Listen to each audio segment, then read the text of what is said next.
भी था, तो 10th में लगाए नहीं आप लोग या लगवाए नहीं, तो चलिए देखते हैं इसको, है ना। आप ये क्वेश्चन खोल लिए।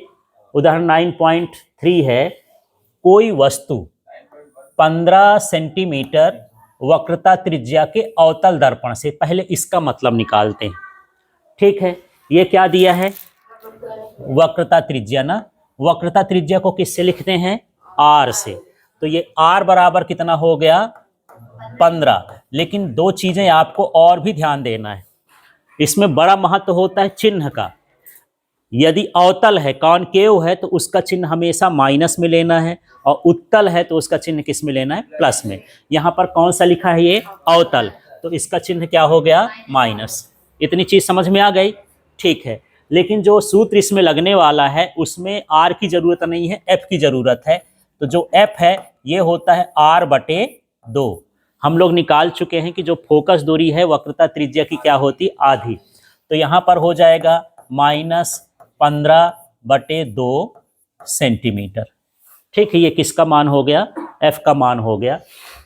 क्लियर हो गया इतना, है ना। ये 15 है, 15 का आधा ये हो गया। अब ज्यादा कहो तो इसको दशमलव में भी बदलना चाहो पर उसकी जरूरत ना पड़ेगी। अब ये पूछता है कि यदि वस्तु 10 सेंटीमीटर दूरी है तो प्रतिबिंब की स्थिति बताना है, प्रकृति बताना है, आवर्धन बताना है, 3 चीजें। ठीक है। दूसरा इसी में प्रश्न है कि वस्तु यदि 5 सेंटीमीटर दूर हो तो उसकी स्थिति क्या होगी, प्रकृति क्या होगी, आवर्धन क्या होगा। तो परीक्षा में इसके 2 क्वेश्चन बन जाते हैं, माने 10 सेंटीमीटर का अलग क्वेश्चन बना देगा और 5 सेंटीमीटर का अलग क्वेश्चन बना देगा। अब इसमें से देख लेना, फर्स्ट वाला मैं निकाल रहा हूं, ध्यान से देखना। अब ये जो है वस्तु की दूरी है, वस्तु की दूरी को किससे लिखते हैं, u से, है ना। तो यहां पर u बराबर होगा, और वस्तु की दूरी हमेशा माइनस में ही रहेगी क्योंकि वस्तु हमेशा इधर ही दर्पण के इधर रखी जाती है, बाएं तरफ। ठीक है, तो ये कितना दिया है, -10 सेंटीमीटर। इतना समझ में आ गया। बस इतने ही चीज से हमको f और u का मान पता है, केवल v का मान निकालना है। तो ये क्या है, यहां देख लेते हैं, दर्पण।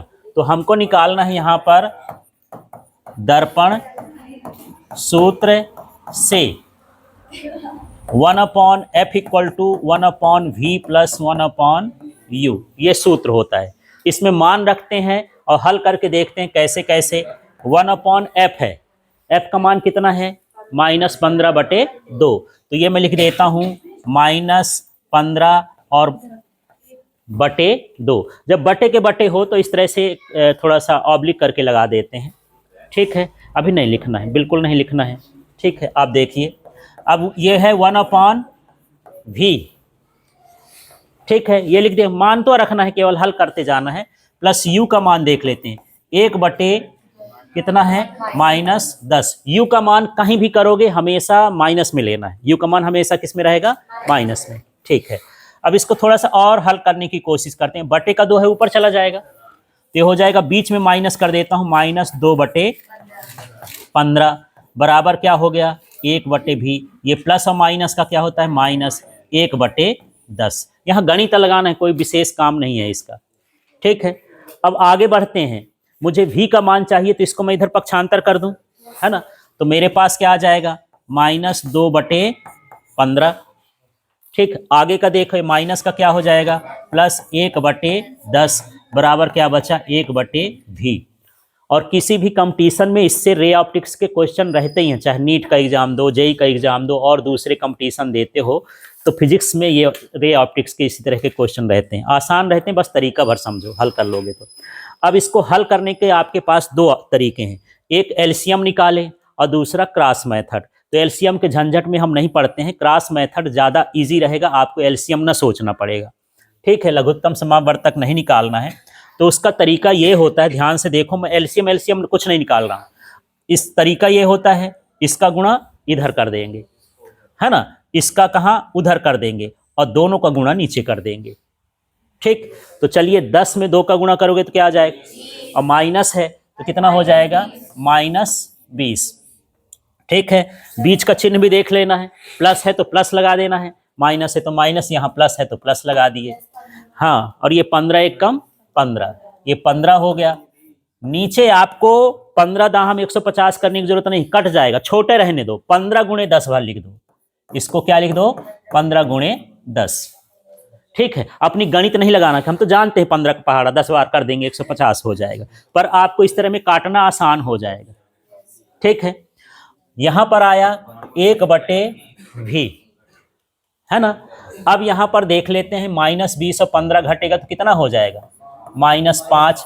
अभी यहाँ 15 ही रहने देता हूँ, यहाँ 10 ही रहने देता हूँ, 1/ क्या हो गया v। कुछ कटेगा क्या, कुछ भी काट दो 5 से, तो ये भी कट रहा है ये भी कट रहा है, आपकी मर्जी है, तो मैं इसी को काट देता हूँ, 5 तिहाई 15, मतलब मेरे पास बचा -1/30 बराबर क्या हो गया 1/v। ठीक है, लास्ट में इसको उल्टा कर देना है, ऐसे मत करना कि इसका गुणा इधर करेंगे इधर करेंगे, ऐसे नहीं, इसको क्या करना है उल्टा, माने v को ऊपर लिखोगे तो 30 भी कहाँ चला जाएगा ऊपर, तो ये आया v बराबर -30 सेंटीमीटर। इस तरह से ये किसकी दूरी आ गई, प्रतिबिंब की। लेकिन हमको यहां तक सरल होता है, लेकिन यहां पर हमको ये बताना है कि उसकी स्थिति क्या है, प्रकृति क्या है, आवर्धन क्या है, माने वो कितना बड़ा बनेगा, कहां पर बनेगा, है ना, और वो आभासी बनेगा कि वास्तविक बनेगा, ये सारा चीज हमको पता करना है। तो इसके लिए हमको निकालना होता है रेखीय आवर्धन। इसमें मैं ज़्यादा टाइम लूँगा क्योंकि ये थोड़ा सा एक अच्छे समझ जाओगे तो बाकी प्रश्न फिर इसी तरह से हैं आसान, फिर उनको मैं जल्दी जल्दी बताऊंगा। ठीक है, रेखीय आवर्धन जो दर्पण का होता है m = होता है -v/u, है ना। मिरर के लिए माइनस में रहता है, लेंस के लिए किस में रहेगा प्लस में रहेगा। ठीक है, अब यहाँ पर मान रख देते हैं m का, तो m बराबर हो गया, माइनस लगा देता हूँ, v का मान देखो भला, हाँ -30, इसका चिन्ह देखना है, ये लिख देना है -30। यहाँ गलती हो जाती है, एक ठो माइनस पहले से लगा है तो सोचते हैं कि ये इसी का माइनस है, तो माइनस से नहीं लगाते हैं, तो आपको ध्यान देना इसका माइनस रहेगा, वो उसमें जैसा चिन्ह होगा वैसा आप उतारोगे। फिर u का मान देखो कितना है, u का मान कितना है -10, इसको काट देंगे तो m बराबर कितना आ जाएगा -3 आ जाएगा। ठीक है, तो ये -3 आ गया, हाँ झुक के आ जाओ। ठीक है, m बराबर कितना हुआ -3, पर इससे पता क्या चला, अब हमको लास्ट में लिखना है यहाँ पर प्रतिबिंब। थोड़ा सा समझना, जो जो इसमें पूछा है, प्रतिबिंब का आकार होता है, प्रतिबिंब की स्थिति होती है और प्रतिबिंब का प्रकृति होती है। ये कैसे हम पता करेंगे इसको समझना। ठीक है, प्रकृति इससे पता चलती है, ये जो माइनस प्लस आए छोटा बड़ा बताने के लिए नहीं है, m के साथ जो माइनस प्लस आएगा छोटा बड़ा बताने के लिए नहीं है, माइनस आए तो वास्तविक और प्लस आए तो आभासी। तो अब मुझे ये बताओ यहाँ पर चिन्ह कैसा है माइनस, तो जो इसमें प्रतिबिंब बनेगा वो आभासी होगा कि वास्तविक होगा, वास्तविक रियल हो जाएगा, और वास्तविक वाला उल्टा होता है। ठीक है, तो इसकी प्रकृति क्या हो गई वास्तविक और उल्टा, मैं छोटा लिख दिया हूं, बड़ा कर लेना, ठीक है ना। इसके बाद ये बताना है कि ये बड़ा बन रहा है कि छोटा बन रहा है। ठीक है, तो यदि 1 से बड़ा है तो बड़ा बनेगा, दशमलव में मान आ जाए तो छोटा। ये चिन्ह नहीं देखना कि माइनस में है तो छोटा बन गया, माइनस में बताया कि केवल वास्तविक और आभासी बताने के लिए। ठीक है, तो ये माइनस में नहीं देखना है, ये 3 है, माने वस्तु से कैसा बनेगा, ये वस्तु से क्या बनेगा बड़ा। मान लो +3 होता तो वस्तु से बड़ा, ठीक है, और 0.5 होता तो -0.5 होता, वस्तु से छोटे रहेगा, दशमलव चिन्ह से नहीं, कोई मतलब नहीं, चिन्ह से छोटा बड़ा नहीं आंकना है, ठीक है ना। और 1 रहेगा तो वस्तु के बराबर। ठीक है, अब यहां पर हम इसकी स्थिति का भी पता लगाएंगे कि भला कहां बनेगा, तो ये थोड़ा ट्रिक वाला है, दिमाग में आपको सोचना है। इसमें क्या सोचना है कि हमको फोकस दूरी कितना दी है -15.2, माने वक्रता त्रिज्या समझ लो, जैसे इसमें होता है तो एक होता है f, एक होता है क्या c का मान कितना है 15, c का मान कितना है 15, इसमें दिया है ना वक्रता त्रिज्या कितना दिया है 15। प्रतिबिंब कहाँ बन रहा है 30 में, माने इससे और दूर बन रहा है, तो इस स्थिति क्या हो जाए वक्रता केंद्र और अनंत के बीच। फिर से अंदाजा लगाते हैं, फिर से अंदाजा लगाने वाला फिर से देखते हैं, इसकी वक्रता त्रिज्या है कितना 15, ये 15 लिख लिए। अब बोलता है यहां से 30 सेंटीमीटर दूर क्या बनेगा, v का मान -30 है ना, इधर की दूरी माइनस में है, तो 30 सेंटीमीटर इधर आया, तो ये क्या है, c के बाद बनेगा कि c के पहले, c के बाद, c के बाद बन रहा, माने अनंत और वक्रता केंद्र के बीच, तो यहां पर होगा अनंत और वक्रता केंद्र के बीच। इस तरह से इसको हल करना है। ठीक है, अभी आप लोग कोशिश करेंगे तो बनेगा भी, मैं दूसरा भी बता रहा हूं, मत परेशान हो, दूसरा वाला आप लोग को बताना है, ऐसे ही पूरा करना है। ठीक है, नहीं पहले मैं आपसे बने ना बने थोड़ा दिमाग लगाओगे, टाइम लगाओगे, फिर अगले वाले बनेंगे, इसमें रहने देते हैं। अब इसका दूसरा वाला भाग में देखता हूं, पूरी कंडीशन यही है, लेकिन यहां पर अब वस्तु की दूरी कितनी दी है, 5 सेंटीमीटर। अब इसको चालू करते हैं, अब आप लोग को बताना है। चलिए मैं क्या लिखूं अब, हाँ, u बराबर -5 सेंटीमीटर, दर्पण सूत्र की लेंस सूत्र, हाँ ये अभी हम दर्पणे लिए हैं, है ना, तो यहां पर क्या हो गया, दर्पण सूत्र से मिरर फार्मूला लगा रहे हैं। फार्मूला बताओ क्या, 1/f = 1/v - 1/u। ठीक है, बिल्कुल सही। माइनस वाला किस में होता है, लेंस में, और प्लस वाला किस में होता है, दर्पण में। ठीक है, अब इसमें मान रखना है, तो चलो अब मैं क्या रखूं बताओ, यहां बताओ, सभी लोग देखो तब फिर बनेगा, क्योंकि इससे आएगा भी प्रश्न। -15/2 ये f का मान है। ठीक है, आगे चले, 1/v, v का तो हमको पता नहीं, उसी को निकालना है, v लिख दिए, प्लस 1/u -5। ठीक है, अब पहले इनको चिन्हों को हल करते हैं, आप डायरेक्ट भी कर सकते हो, पर मैं एक इससे बढ़ा देता हूं, ये 2 कहाँ चला जाएगा, ऊपर, -2/15 = 1/v -1/5, यही होगा। अब क्या करना है, इसका पक्षांतर कर देते हैं, -2/15 और +1/5, ये माइनस है तो प्लस में आ जाएगा, इधर क्या बचेगा, 1/v। ठीक है, आगे का स्टेप करते हैं, अब क्रॉस मेथड से करना है, 5 का गुणा इधर, 15 का गुणा इधर, नीचे नीचे गुणा इधर।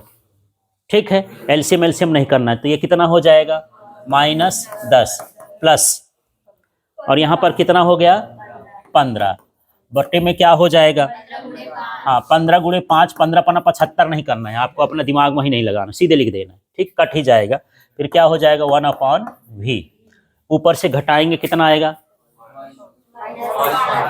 5, वो बड़ा संख्या ये है ना, 5/15 × 5 = 1/v, ये हम काट दिए, 3 हो गया, माने 1/15 = 1/v। अब क्या करेंगे, हाँ v को ऊपर लिख देना है, इसको भी उल्टा कर देना है ना, तो v बराबर कितना हो गया, 15 सेंटीमीटर। इसको इनबॉक्स करना है, क्योंकि चेक करने वाला इसको देखता है, बीच में क्या किया उससे मतलब नहीं है, ये देख देता है। अब हमको क्या निकालना है, रेखीय आवर्धन, तो रेखीय आवर्धन लिख देते हैं, क्या सूत्र बनेगा, सूत्र बताओ, m बराबर -v/u। ठीक है, आगे बढ़ते हैं, माइनस v का मान जो आया कितना आया, 15, और u का मान कितना है देख लो यहाँ, -5, ये -5 है, ये कितना आया, 3 आ गया। ठीक है, अब मुझे प्रतिबिंब के बारे में लिखना है, यहाँ लिखूंगा क्या, प्रतिबिंब, मुझे क्या लिखना है, आकार, दूसरा लिख दिया स्थिति, आगे पीछे कुछ भी कर सकते हो, और तीसरा लिख देंगे प्रकृति। ठीक है, समझ लेना स्पेलिंग कैसे लिखा गई है। ठीक है, अब मुझे ये बताओ, प्रकृति के लिए आप क्या देखोगे, या आकार के लिए क्या देखोगे, यही देखना है, आवर्धन क्षमता, इसका मान क्या आया है, 3, 1 से बड़ा है कि छोटा है, बड़ा है, माने ये आकार जो भी प्रतिबिंब बनेगा वस्तु से क्या बनेगा, बड़ा बनेगा। ठीक है, हाँ, अब दूसरा मुझे प्रकृति बताओ, है ना, इसमें प्लस चिन्ह है तो क्या बनेगा, आभासी, माइनस होता तो वास्तविक, तो ये क्या हो जाएगा, आभासी और सीधा। अब यहां पर दिमाग लगाना है, ये स्थिति में, ठीक है, स्थिति जो है, ये चिन्ह को देखो, इसको, इसका चिन्ह क्या है, प्लस में है, तो इसका मतलब ये है कि ये दर्पण होता है, दर्पण का इधर का माइनस होता है और इधर का क्या होता है, प्लस। माने ये कहाँ बनेगा, दर्पण के पीछे। प्लस में आया तो कहाँ बनेगा, दर्पण के पीछे। तो यहाँ लिख देंगे क्या, दर्पण के पीछे। ठीक है, अब आप लोग